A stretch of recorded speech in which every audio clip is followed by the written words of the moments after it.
Black Radio is brought to you by Academy Sports and Outdoors. Huddle up, football fans. Tailgate season is here, and nobody gets you ready for game day like Academy Sports and Outdoors. Swing by your local Academy store. Shop online at academy.com to find everything you need, from grills to jerseys and more. Be a watch party legend with gear from top brands like Nike and Under Armour, all at unbeatable prices every day. With 8 Academy stores across Indiana, including our Lafayette location, fun can't lose, and neither can you. Gear up today at Academy Sports and Outdoors.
Sudden.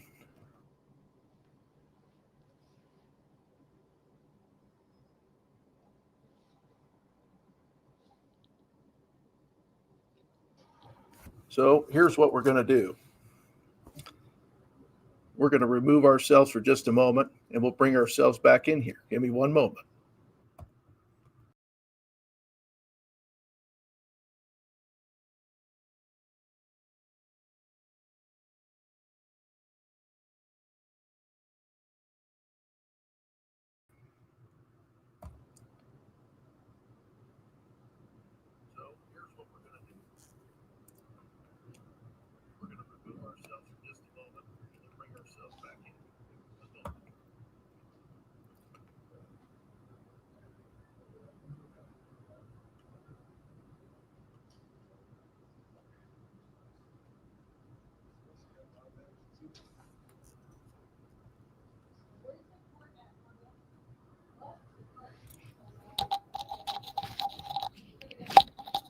Brian, can you hear me?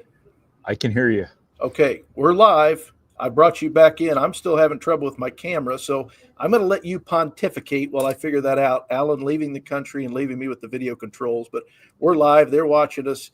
Illinois over Purdue, 43-27. Illinois now goes to 5-1, 2-1 in the Big Ten. Purdue falls to 2-3, 0-2 in the Big Ten. And a lot to get into here, Brian, but your initial impressions while I try to find a way to turn my camera back on. You seem to be doing fine to me. I can see you. I can't see Alan, who's been extradited back overseas. Purdue, again, a heavy underdog in this game to Illinois, 21st ranked, obviously in a very good place as a program right now. Purdue, I thought, did some really positive things today. I thought they were a competitive football team today, more so than they were against USC and Notre Dame, where the physical gulf with those teams was just so acute that you couldn't hold up against those guys. I think Purdue looked like it belonged on the field with Illinois. I thought they were great in the first quarter. I thought they were good thereafter at times, but you're still in a place as a program and a team where you just can't overcome those game-changing mistakes. And that one sequence, probably 30 minutes or 30 seconds of real time, where Michael Jackson fumbles the crossing route there. Replay deems it a fumble. It was probably a good call. Whether it was irrefutable video evidence is probably up to the eye of the beholder, but that doesn't matter anymore. And then you give up the big play in the quick change situation there. That ultimately ended up swinging this game, deciding this game, really. It put Purdue in catch-up mode, kind of negated that great start they got off to. Great is relative, but baby steps for Purdue as they get back to being at a place where they can win games like this. But you just can't turn the ball over. You just can't have costly penalties. There was that 1 4th down penalty where one of Purdue's defensive backs was in the backfield before the ball moved. That kind of stuff you just can't overcome. The drop passes, the communication breakdowns in the secondary. You got to overcome some things here in terms of guys you don't have right now. Tony Grimes would have made a difference today because he's your most experienced guy back there, your most seasoned guy back there, one of your captains, one of your presumed communicators back there. Travion Wright, I shouldn't admit this publicly, but I forgot he was on the team. In this roster overhaul era, sometimes guys are out of sight, out of mind, and he got to start in Tony Grimes' place, and obviously there were huge communication problems back there that led to a couple of Illinois big plays. You just can't have it. But Illinois is a good team. I thought Purdue showed some stick-to-itiveness, for lack of a better term, there in the second half, not letting this get to be like a 3-4 touchdown sort of game when there were opportunities for that to happen. But Purdue just couldn't overcome its own mistakes again. And you're not good enough to not be damn near perfect to win games like this. And, Purdue can take some positives from this, but ultimately the outcome reflects their mistakes. Brian, I think that's very well said. And for Purdue fans that want to have a takeaway, I think the fight just keeps continuing to be a topic for Purdue. Did you see fight? And you saw that, the Boilermakers fight in it. Although it's worth noting, Illinois with 5 field goals today, the most they've had since the 2001 season. So they left some points on the board too. But certainly an Illinois team with Altmaier that looked like a veteran group, looked like a team that certainly knew how to move the football throughout the day, and they end up racking up over 500 yards of offense. Yeah, well, as prone to implosion as Purdue's defense was throughout this game, some of those field goals were wins. When Purdue fumbles a punt at the 10-yard line and the defense holds them to a field goal, that's a win. And I thought part of the fight that was sort of one of the broad themes of this game for Purdue was holding them to field goals instead of touchdowns. I know that's still points and you're not getting turnovers, but when you respond to moments like that, when the offense did put the defense in tough spots a couple times, the defense certainly put the offense in tough spots at times, but I think Purdue did show some competitive mettle in terms of some of the responses to some of the bad situations they were put in, and holding them to that field goal after the fumbled punt, I thought was one of them. Holding them, I don't know how proactively Illinois was trying to score at the end there before they got that last field goal. But again, they settled for a field goal when the game's already decided. But, the whole Illinois kicking 5 field goals things is kind of a double-edged sword in terms of how you look at it. I think this team has some fight to them. I know you don't want to be in a situation as a program where after games you're patting yourself on the back for fighting instead of winning. But I think some of that filters down from Ryan Brown. I think as a competitor, you have to look at him as a real tone setter for this program right now, for this team right now. And, he throws for 302 yards. He should have thrown for 370 if, they didn't have all these horrible drops. The offense really, really had opportunities in the second half. The receivers just were AWOL there for a while. His ability to turn broken plays into touchdowns is really unique. I think his physicality, his fire, his competitiveness is kind of tangible, and that should be the sort of thing that raises the level of the people around him, and it should be the sort of thing that makes people want to play with and for a guy like that. And I just can't say enough positive things right now about Ryan Brown. Purdue gets 27 points. That's not nearly enough to win. But on some days, it could be. It's just the turnovers Purdue couldn't overcome. None of those were Ryan Brown's fault. I don't remember him making any egregious mistakes today. So good for him. And, good for Purdue. I think Purdue can win some games here the rest of the way. I think they've showed enough positive things, starting with the quarterback position, where I think you can beat some people here. And this rough patch of schedule, isn't really going to completely alleviate, but this isn't USC, Notre Dame, Illinois every week from here on out. And, I don't think Illinois was unbeatable, but I thought Purdue had to play a damn near perfect game to do it. And they obviously did not. Brian, talk about the opportunity next week. Purdue will be at Minnesota. The starting time's been released, 7:30. And, of course, Minnesota was taking on Ohio State tonight. But that's the next step. You've got to go back on the road and try to beat a Minnesota team and get on a roll here in October, which everyone agrees is really the key month for how this season's going to go. Better to play at Minnesota at 7:30 at night in October versus Minnesota at 7:30 at night in November, right?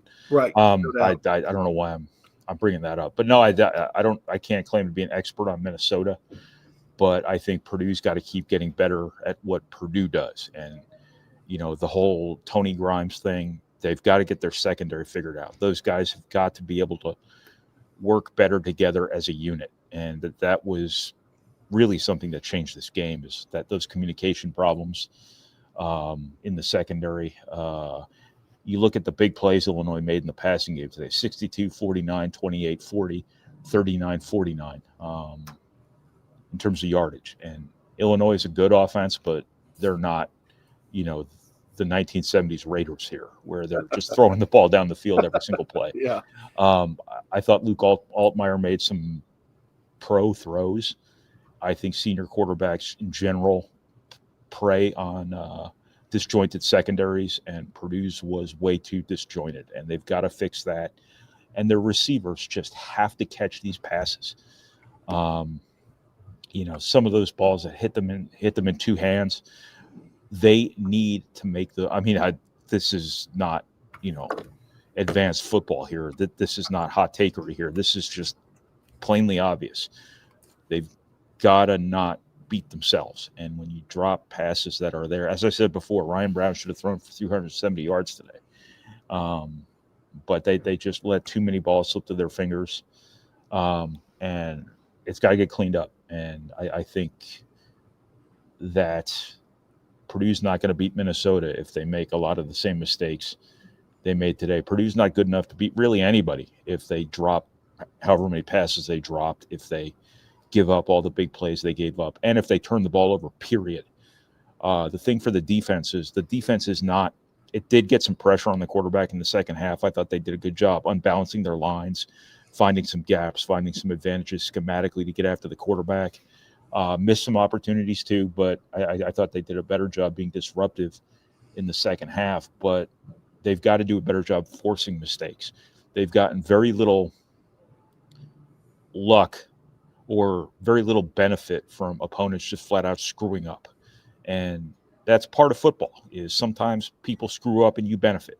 Sometimes you force them to screw up and you benefit. If Purdue's not doing the latter and the former's not happening, Purdue's not going to get a whole lot of turnovers, which thus shrinks their margin for error even more. It's really hard to win without turnovers.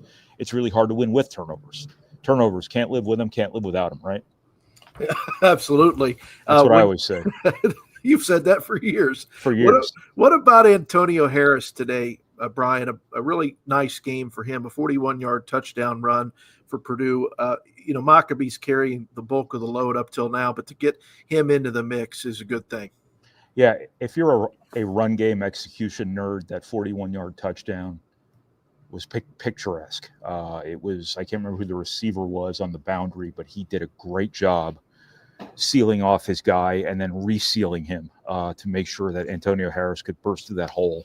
And then obviously Antonio Harris has the wheels to get that done thereafter. So a really well-executed running play. I thought Purdue had a really good game plan here to start this game. I thought the pressure they applied to the boundaries with their horizontal passing game I thought really, really worked, and they executed it really, really well. And eventually, I thought that was going to bust something open down the field. Whether Purdue actually got to it or not, I don't know. With the dynamics on the scoreboard changing from being up to being down multiple scores, I don't know if Purdue got to stay with what it wanted to do offensively. I don't know if they could build on what they started laying the foundation for from an offensive perspective. But if you look at that Devin Mockabee run on the first possession, that is 100% on the fact that Purdue went left, Purdue went right with the passing game, made some good chunks of yardage on those plays. And when you stretch a defense sideline to sideline, all of a sudden seams, tend to pop open between the tackles. And I thought Purdue did a good job setting that up and did a pretty good job running the football today. So I think that they just need to keep having success in the passing game, because I think at Purdue, your running game is dependent on the success of your passing game, keeping defenses off balance and whatnot. And that's what they just got to keep getting better at. Purdue 302 through the air, Brian. Talk about the tough drops for Tuggle there, including that one at the end. It wouldn't have changed the game, but it's one you'd like to get over the middle. He drops it there on a fourth down. And just those are the things, the sharp things that it seems like Purdue needs to do in order to tighten things up as they go along. Yeah, there was a sequence too in the second half, and I'll have to go back and watch this tomorrow to make sure I'm remembering this correctly. But I thought there was a sequence of 2 straight drops on one possession and then another drop to start the next possession. And you're in the game at that point. And those possessions petered out. And if you make one of those 3 catches, maybe one of them doesn't. Maybe you score. Who knows? It's the thing about football is one little thing happening, can ripple through a game, and you don't know what's going to happen if the initial thing happened differently. Mm-hmm. God, that was a word salad, but I thought it was deep. It was deep. It was deep something. Purdue's just got to keep moving the sticks, and I thought their offense put their defense in a tough spot a couple times by going 3 and out on that one possession there, deep in their own territory. I can't remember if there was a drop associated with that or not, but Nitro Tuggle, that route he runs over the middle against those zones right in front of the 2 deep guys, that's a bread and butter route for Purdue. That's their go-to passing play. And when that ball hits him, hits him with both of his hands extended like that. A couple of these drops were, maybe a little bit borderline in terms of calling them drops, but I don't have a problem calling them drop adjacent at least. There were a couple absolute drops, but there were a couple of, that would have been a big hard play, but you're at this level of football because you make hard plays, right? Yeah. Purdue just has to. It can't just broadly, not just in terms of catching the football, but you just can't squander opportunities because you're not good enough to just have another one come right up after that. Jason here, Brian, has a comment. I want to get your take on it. Jason says, expected more coming off the bye week. What do you say to the fan out there that's got that in their mind? I could see that. I thought they had a good offensive game plan. You're not getting healthier during bye weeks. People think that, you have a couple of days off practice or whatever. All of a sudden, George Burns back. All of a sudden, the guy who had a broken leg is back. It's not. It doesn't work that way. The advanced game planning, I thought they had a good offensive game plan. I don't know, and maybe Barriota mentioned it in his press conference that I haven't yet listened to, but I don't know when they knew they wouldn't have Tony Grimes. I think right. I don't know how long Travion Wright was being prepared to be a starter, and I don't know how much time they had to get their other guys ready to, be leading men in that secondary. That was the biggest issue for the defense, was just that being disjointed in the secondary. And I don't know what the calendar was or what the time frame of all that coming to light was. You got to get those guys ready to play now if Tony Grimes is going to be out. If they knew, early on during this bye cycle that Tony Grimes wasn't going to be there, those guys who had to fill in for him should have been readier to play. They should have been able to communicate with the people they were playing with, and it should have looked like a more organized unit than it did. That was a huge difference in this game. Was just those busts. That's all communication, and that's communication comes from continuity, which comes from experience playing together. And If these guys just were out there on 2 days' notice or whatever it might have been, then you can't expect that to be a really smooth operation. It got corrected to a certain extent after that first big play in the second half, which, by the way, was just a big-time play by Luke Altmaier. In terms of the busts, I can't remember if there was an outright implosion in the second half. I remember the one big play on their first drive. That was just a big-time throw against one-on-one coverage. But in terms of the wide-open guys, I think they did a decent enough job. That's a pretty low bar, but they got it cleaned up there for the last 25 to 30 minutes of the game. But it shouldn't have come to that, because it shouldn't have been that acute an issue. But in terms of the bye week, I have no idea how much time they had to get those guys ready to play. In a perfect world, all those guys are ready to next man up it. The way the trope we always get about injuries, next man up. Well, great. That doesn't mean you're good enough to play. It just means you're the next name on the depth chart. But I don't know if I can really credibly comment on how much time they had to prepare defensively for their circumstances today. All right, Brian, I'm going to give you a chance to rest your voice for a minute, but we'll keep you on here. Alan is out of the country, and we're certainly thinking of him this week as he enjoys a well-deserved rest for the greatest living Purdue athletics historian, as I like to call him, and Brian filling in ably and helping me out here as I figure out all things technical. And with that, we're going to add Dub Jellison to the stage, and I can see you, Dub, and I think you can see me. And for me, that is a good start, brother. So good to have you here. Purdue over Illinois, 43-27 on our live Saturday simulcast on goldenblack.com. And Dub, what you see as you join us, looking like you're in the Purdue team theater room, just coming out of the press conference, and what you see from Barry Odom's press conference that would be insightful to our fans. I think for the first time, you could really tell that he was frustrated. At the spring, the summer, even fall camp, he was always kind of upbeat and positive. And then even in the two losses to USC and Notre Dame, I felt like he was generally pretty positive, with an eye on the future. And now I think he's kind of coming to a realization of just where this team is right now. And that's no secret.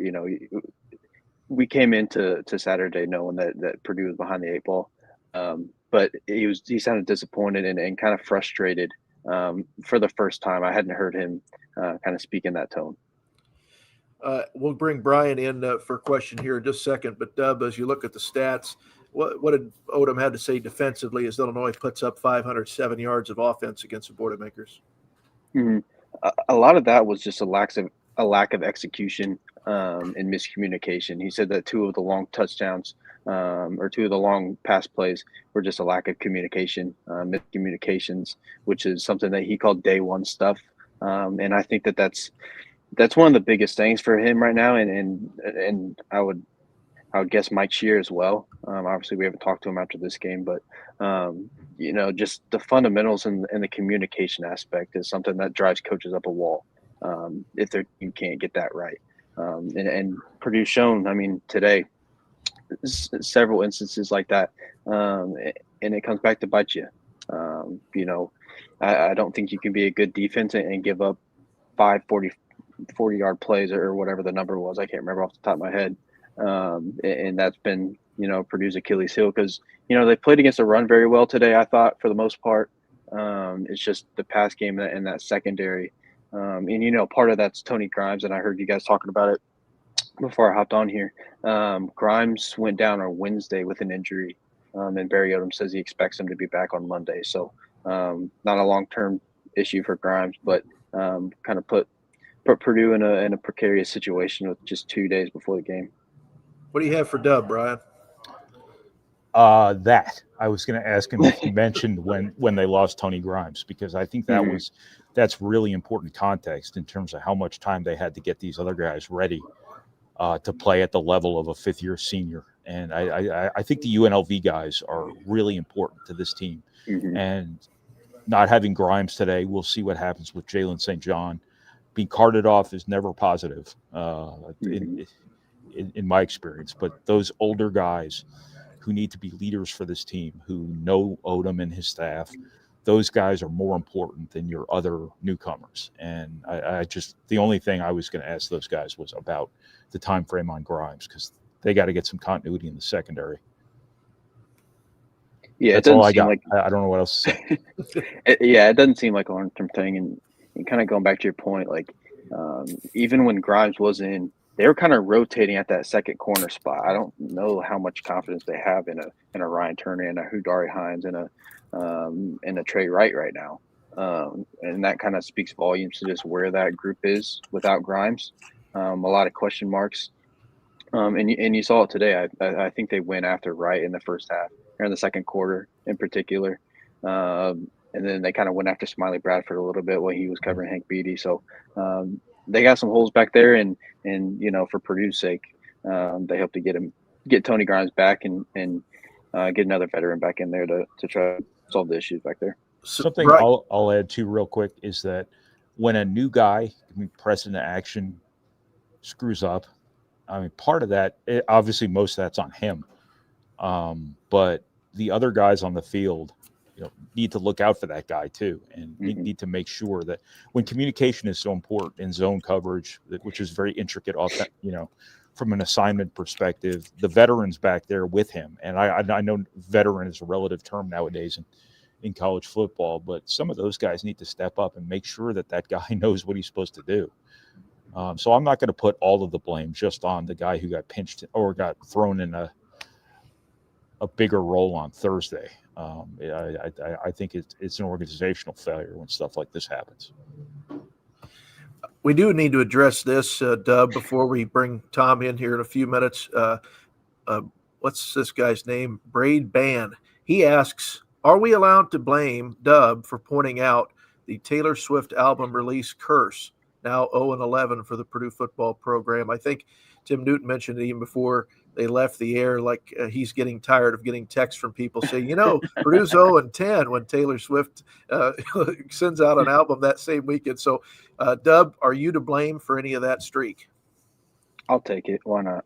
But no, it has been kind of funny, because I'm not a huge Taylor Swift fan. I don't dislike her or anything, but I didn't know that she was putting out an album. So then I saw Cobra Stats put something out on Twitter and tagged me in it, and I was like, oh, I completely forgot about that. I did that when I was bored out of my mind on a drive to Florida. So, I guess they can blame me if they want to. Well, eventually, I think Purdue's got to get lucky and catch the bye.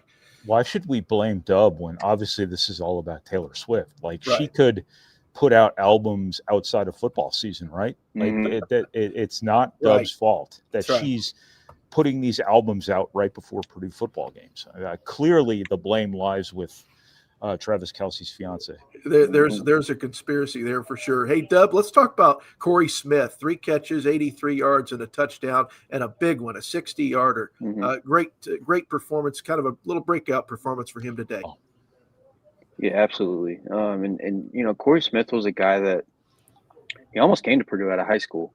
He wanted to come here, and Ryan Walters and the previous staff didn't extend him an offer.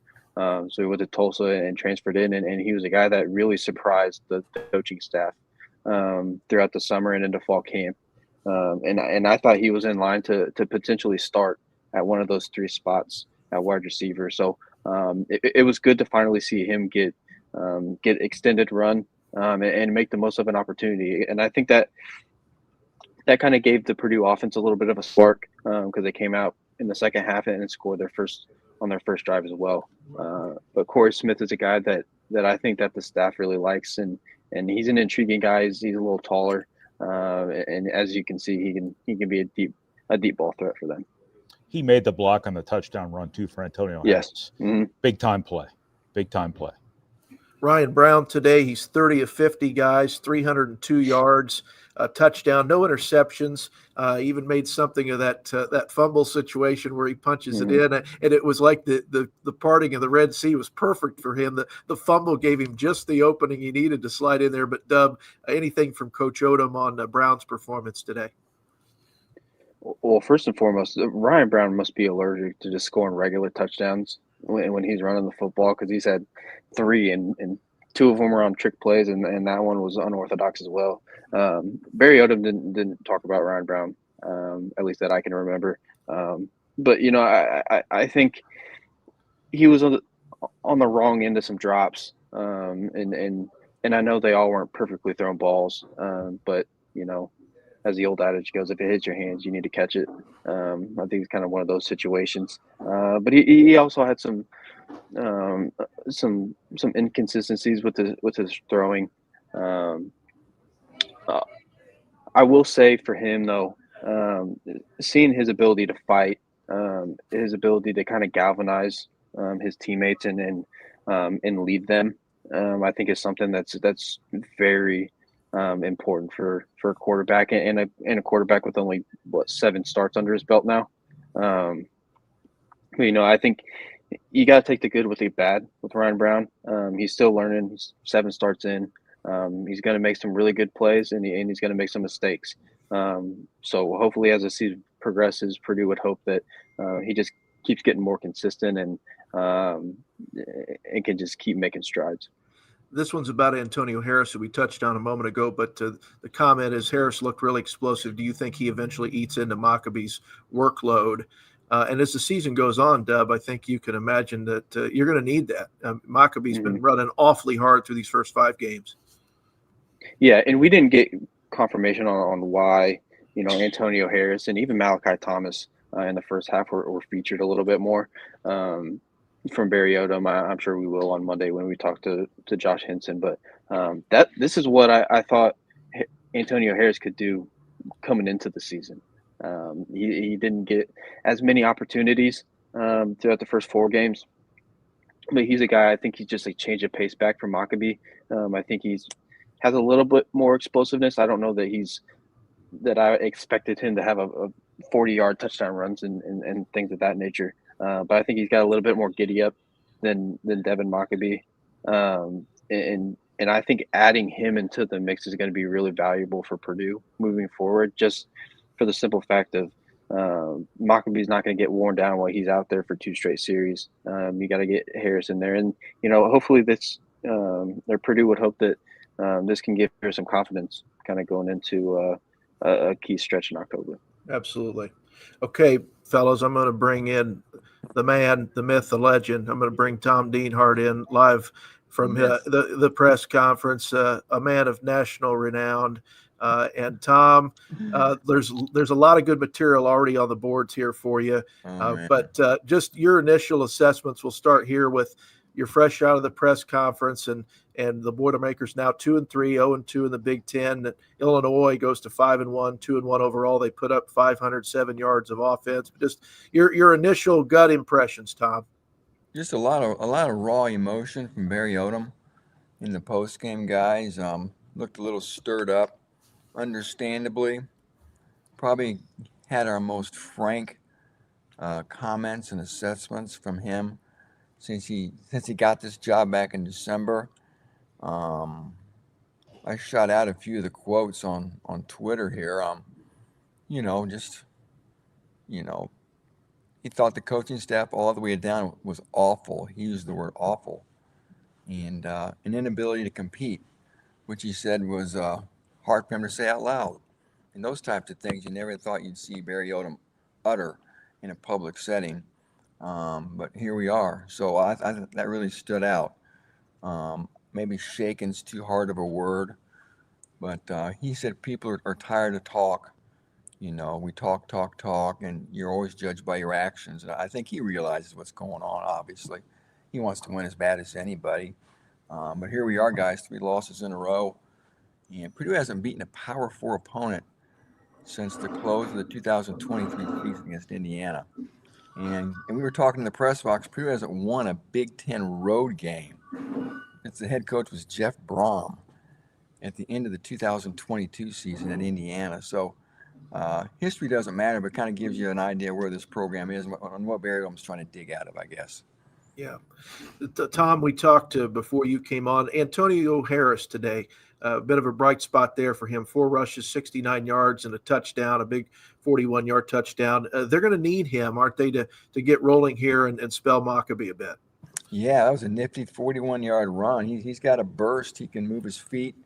He can avoid tackles. Yeah, Dub and I have liked him for a long time. It's funny talking to some other people that were, on the staff leading into the season, and they got Malachi Thomas from Virginia Tech, and guys would tell me, "Hey, Antonio Harris is the number 2 running back. It's not Malachi Thomas." And there you are, another walk-on from Southern Indiana. We were talking about him in the box, Brian and I and Dub. Um, Castle High School way down there. And he's a guy you would like to try to get more involved, get him on the field. He can catch the ball too, throw him more passes. So you always want your 11 best on the field. And that's a guy, maybe if I'm a coach, I try to figure out a way to, you don't want to take away from Devin Mockleby, but still try to find a way to get more out of him too, right? Mm-hmm. Definitely. Brian, you have one for Tom? Did I? You don't have to have one. I was scratching my face, actually. No, that's all right. I want to bring up, as you're thinking about one, Brian, let's talk tackling, Tom. Manny Powell, 14 tackles, 4 solos. He and Charles Correa just continue to really hit hard and be in on a lot of plays. Yeah, boy. We've said all along, at least once the season really got going, that was the strength of the defense. A defense that's has its issues, obviously, but no issue at linebacker. Now with number 16, now with number 5, the 2 UNLV transfers. Powell is a captain to boot. And Correa is the kind of guy that's probably captain material, but he got here in the spring. So, yeah, those guys are heart and soul players, and they need more like him, obviously. And I heard you guys a little bit talking earlier, the issues in the back end, and then we were told, and the resume showed us that those were experienced players back there, and it's not translating into success. And they need a better pass rush to help them out too, of course, as well. So everything works together, right? And the defense has just a number of issues to deal with, and the secondary and the line could really take a cue from the play of those linebackers for sure. Tom Gall here wants to talk about turnovers. And I'm guessing he wants to talk about, Illinois, as we know, has forced a lot of turnovers, but Purdue is still looking to get rolling in terms of forcing turnovers. Yeah, just 1 on the year. It's mind-boggling. And this is after I think they had just 4 or 5 all of last year as well. So we've talked about this too. Sometimes turnovers are just luck. A snap gets mishandled, a quarterback drops the ball, a ball slips through a receiver's hands and lands in your D-back's hands. But you can force them too, right? So, and sometimes they come in waves, but boy, it's been uncanny, the drought that Purdue's continued to experience in that takeaway category. They came into today with the fewest turnovers in the Big Ten, and they're going to leave the day with the fewest turnovers in the Big Ten. So I guess they just have to keep trying, and maybe their luck will change and still continue to be aggressive and getting after quarterbacks, rushing passes, rushing decisions. And when players do that, they tend to make mistakes, and he's got to try to force more of that too. All right, let's talk about Corey Smith. We hadn't had a chance to talk about him with you today, Tom. A good day for Corey as well. You need that wide receiver core to continue to develop, but he catches a big one for 60 yards for the Boilermakers from Ryan Brown. And just talk about him as another guy in there because they need receivers that can be reliable. Yeah, well, that was a nice 60-yard touchdown catch I think he had. An Indianapolis area kid was going to go. I think he committed to Minnesota at one point. They may have backed off, and then he goes to Tulsa, gets to come back home. And, yeah, you can always use weapons on the edge. And maybe he's starting to take that next step, right? We saw Chauncey Magwood today. Right. I think right at the end, right? That last series? Yeah, he had a catch, but I think it got scrubbed because there was a penalty and the game ended in a very, just kind of a thud fashion, right? Yeah. And they had to run off of the last few seconds of their clock. So Chauncey Magwood, we still haven't seen Denila Morissette. We're all waiting with bated breath wearing our number 8 jerseys for him to come back. And I think he could be the best wideout they've got, but that's a weapon that again, they would could certainly use. But again, like Coach Odom said today, the offense for the most part sort of did its part pretty much. They could have been better in some areas, but they ran the ball better. There were too many drops. But the offense was trying to help Purdue hang in there.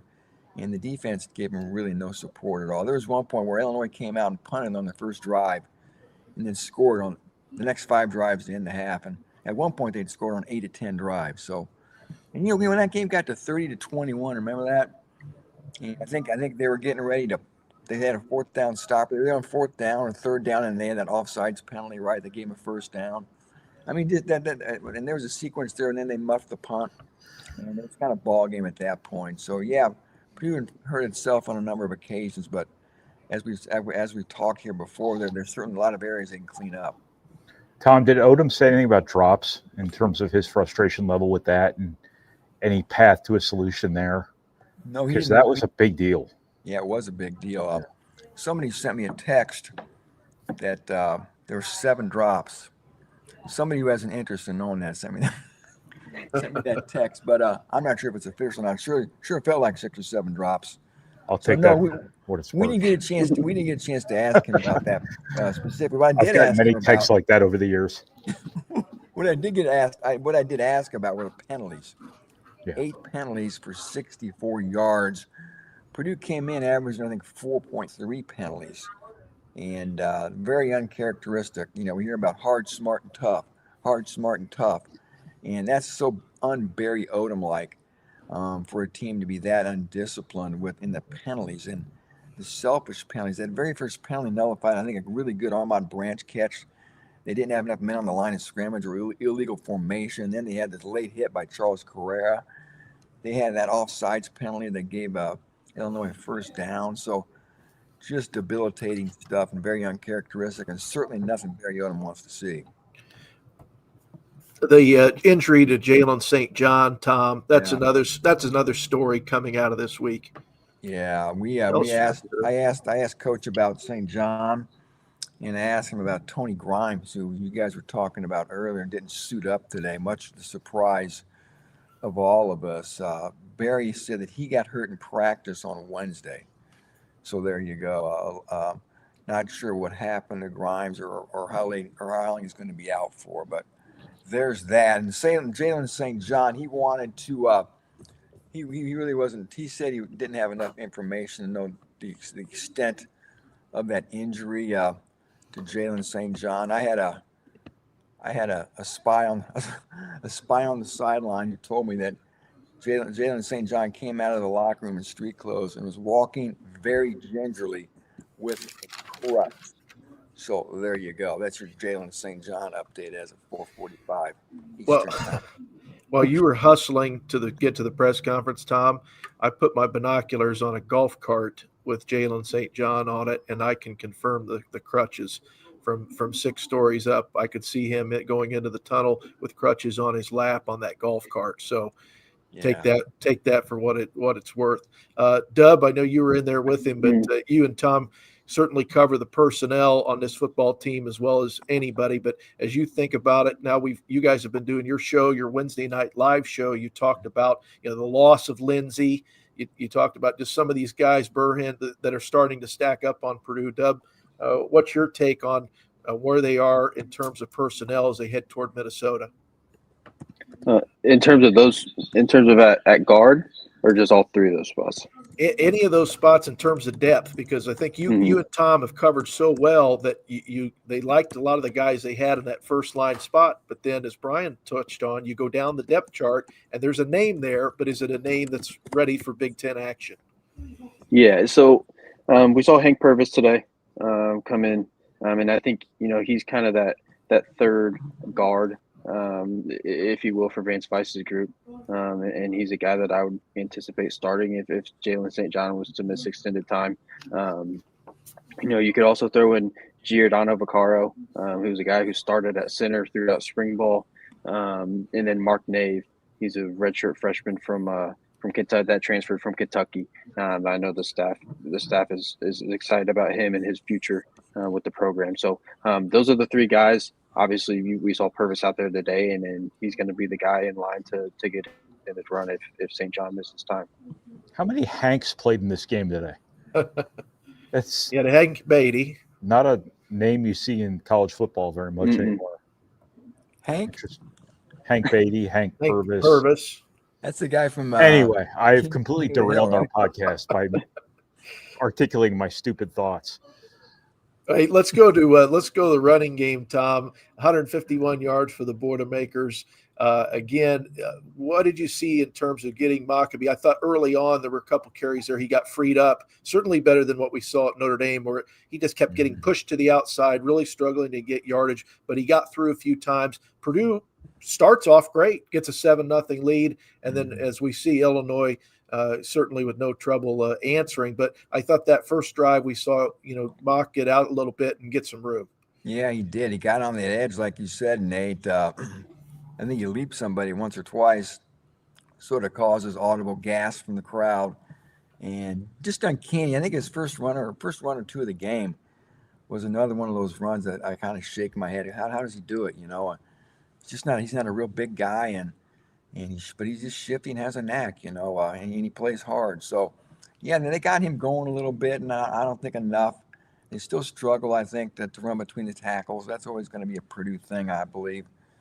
But they did have some success in the red zone running the football. They punched in a couple of times at the goal line, which is always good. That's the true man football, right? The blood and guts stuff. And I thought they did pretty well there. But yeah, Nate, they got Mockabee going, and of course the big play from Harris helped, and then Ryan Brown, right? Ryan Brown's feet.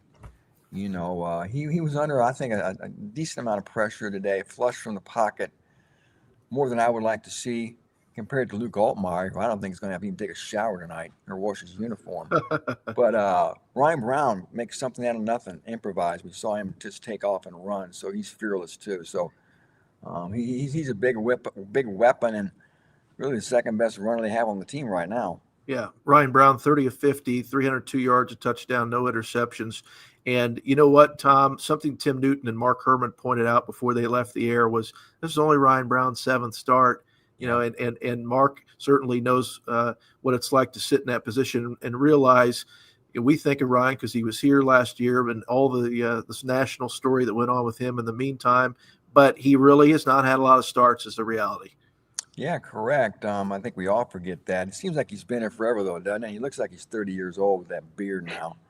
And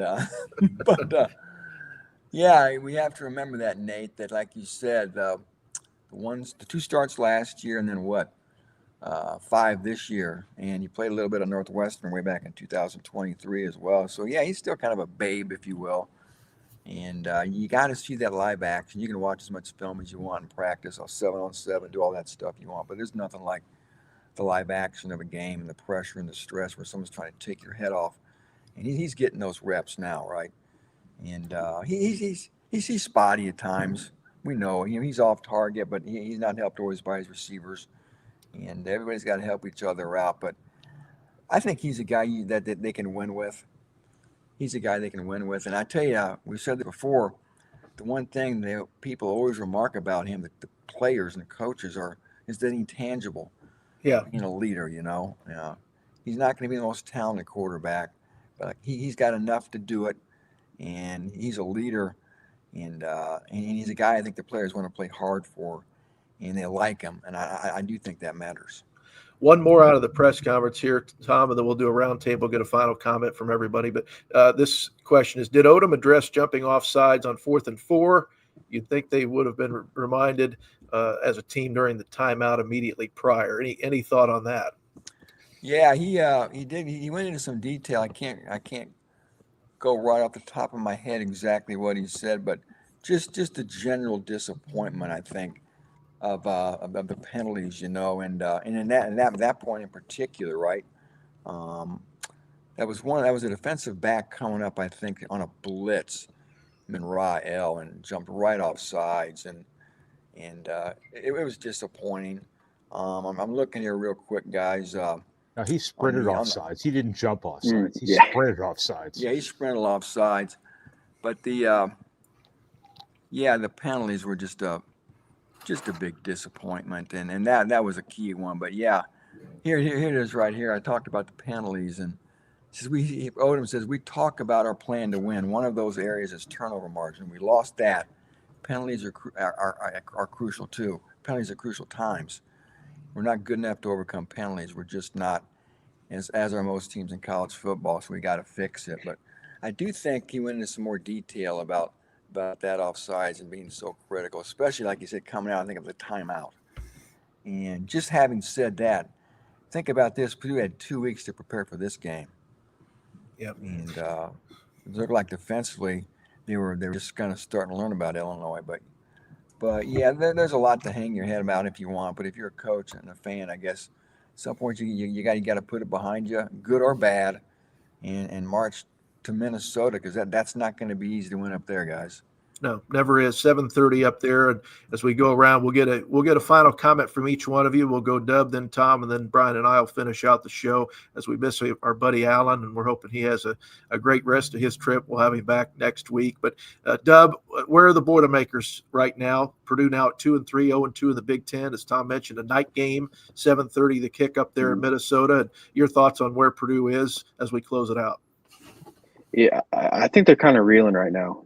3 losses that I think we all kind of expected coming into the year, just, where Purdue is as a program right now and where Illinois, USC, and Notre Dame are and have proven to be both last year and this year. This is where Purdue is going to have to this is make or break for Purdue. This is where Purdue has to win games against teams like Minnesota, Northwestern, Rutgers coming up here the rest of the month. You have to beat the teams that are kind of in your tier in the conference. And so that's what Barry Odom and the Boilermakers are going to be tasked with. It's not going to be easy because I think Minnesota is a really good team. I think Rutgers can still be good as well. I know Northwestern is maybe at the cellar of the conference, but you still got to go up to Evanston. So that might not be easy either. So Purdue's got their work cut out for them, and we're going to see what Barry Odom and his team are made of. Thanks, Dub. Always good to be with you. And Tom, you've been saying this for months on all these kind of shows, but about October being the month here, and it's underway. And now the Boilermakers go back on the road. What are your thoughts as they head there? Yeah, we knew this was going to be a steep hill to climb. I mean, Illinois was a 10-point favorite, coming off a nice bounce-back win against USC last week. They were the better team, the more talented team, the ranked team. And again, like you said, Nate, here we go, right? At Minnesota, at Northwestern, Rutgers at home for homecoming. So there you go. And next week, we were talking in the box, too, what we thought the early line would be for the Purdue at Minnesota game. And maybe Purdue's going to be a 10-point underdog there, maybe more. But then you got the trip to Northwestern, and you got the home game versus Rutgers. Those seem like 2 more winnable games, if you will.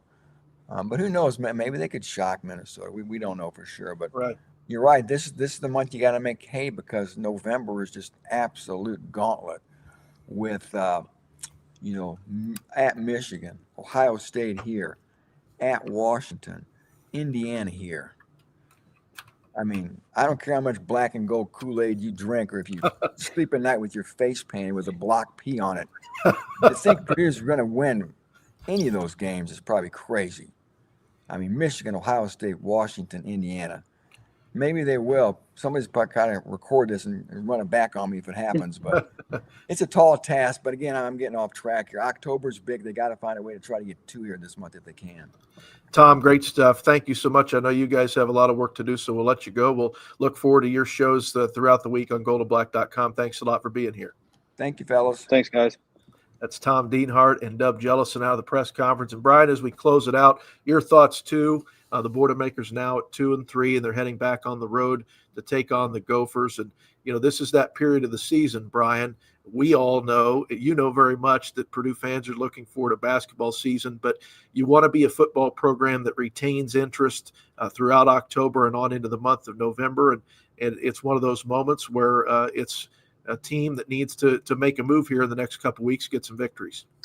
Yeah, I don't know how to quite put this, but I don't know if I'd call Purdue a good football team right now, but I don't know if I'd call them a terrible football team either. Right. Last year, Purdue was a terrible football team. I also think this is a year where success isn't judged 100% by win totals, outcomes. I think getting back to being competitive and showing certain intangibles and laying a foundation for what this program is going to be built on from here on out. Illinois is a great example. If Brett Bielema can come in here and have sustainable success at a place that historically has been Purdue's, peer Yes. It can happen here. And I think you're seeing Barry Odom. Brad's his brother. Barry Odom and his staff do some positive things, and you've seen some fight in this team. You've seen some competitiveness in this team. And I think that's something to build on. And if you just make that the, buzzword of culture in your program, even though the players are going to change every year, as is the nature of college sports nowadays, I think that sort of thing is the tie that binds it all together. And I think there's been some positive here that should give people reason to be interested in how things build, kind of from this point on. But that we're even talking about like little things that happened that decided this game, and interception or fumbles, turnovers, big plays given up on defense. Those aren't little things, but they're individual plays. And when it's like, when you're talking about individual plays versus, well, this team just doesn't even belong on the field with good teams, I think that's kind of meaningful. I don't know if that makes any sense or not, but Purdue just has to be more mistake-free. They have to avoid the disasters. Last year's team, no comparison between this year's team and last year's team, but it's kind of the nature of football. I think that last year's team, something bad happened to them early. They were going to lose that game 55-10. I think this year's team, something bad happens to you in the second quarter after you've played a great first quarter. All of a sudden, it's still a 10-point game in the second half at some point, and you're not mathematically eliminated. Yeah. There is still reason to keep watching the game. I think there are some modest building blocks there if you want to look hard enough for them. Well said, Brian. Good to be with you. Thanks for helping me out this week without our buddy Alan, and you were a great co-host, so I appreciate you spending the whole show with me. Oh, thank you, Nate. Have a great week. We'll talk to you soon, Brian. Yep. Okay, 43-27. Thanks for those that bared with us at the beginning as we are driving the ship here without our buddy Alan, but we got going. So thank you for being a part of this. Now, remember, you can set your notifications on YouTube, and Alan will be back with us next week, and the rest of the crew with Dub and Tom, fresh out of the press conference, and of course Brian Neubert, as the Boilermakers travel to Minnesota, 7:30 kick when they'll take on the Golden Gophers. And then when the Purdue Radio Network signs off for the night, we will be on with you for this goldenblack.com Saturday simulcast. Don't forget to hit the like and subscribe button, and of course you can leave a positive review, and don't forget to enable alerts as we upload new video content every day. While you're at it, why not subscribe to goldenblack.com and join the biggest Purdue community on the internet? Use promo code PU1 at checkout when purchasing a monthly subscription and get 2 months for $1. Thanks again for joining us on Golden Black Saturday Simulcast. Don't forget to check out goldenblack.com for all the great content from Dub and Tom, from Alan and from Brian throughout the week. And of course, Derek Schultz and his podcast show, which is a lot of fun throughout the week. And we will visit with you next Saturday night. Have a great evening, everyone. Thanks for joining us. As you all know by now, Golden Black Radio has also teamed up with BetMGM this season. We'll be using BetMGM lines to make all our picks, and we'll have special offers for our listeners each week. When you join BetMGM, you get access to a variety of parlay selection features like same-game parlays, live betting options, and more. If you haven't signed up for BetMGM yet, use bonus code ON3, and you'll get up to a $1,500 first bet. Offer on your first wager with BetMGM. Here's how it works. Download the BetMGM app and sign up using bonus code ON3. Deposit at least $10 and place your first wager on any game. You will receive up to $1,500 in bonus bets if your bet loses. Just make sure you use bonus code ON3 when you sign up. Make this college football season one for the history books. Make it legendary. See BetMGM.com for terms. 21 and over only. U.S. promotional offers not available in New York, Nevada, Ontario, or Puerto Rico. Gambling problem? Call 1-800-GAMBLER. First bet offer for new customers only, subject to eligibility requirements. Rewards are non-withdrawable bonus bets that can expire in 7 days. In partnership with Kansas Crossing Casino and Hotel. Don't forget, if you haven't signed up for BetMGM yet, use bonus code ON3 and get your $1,500 first bet offer today.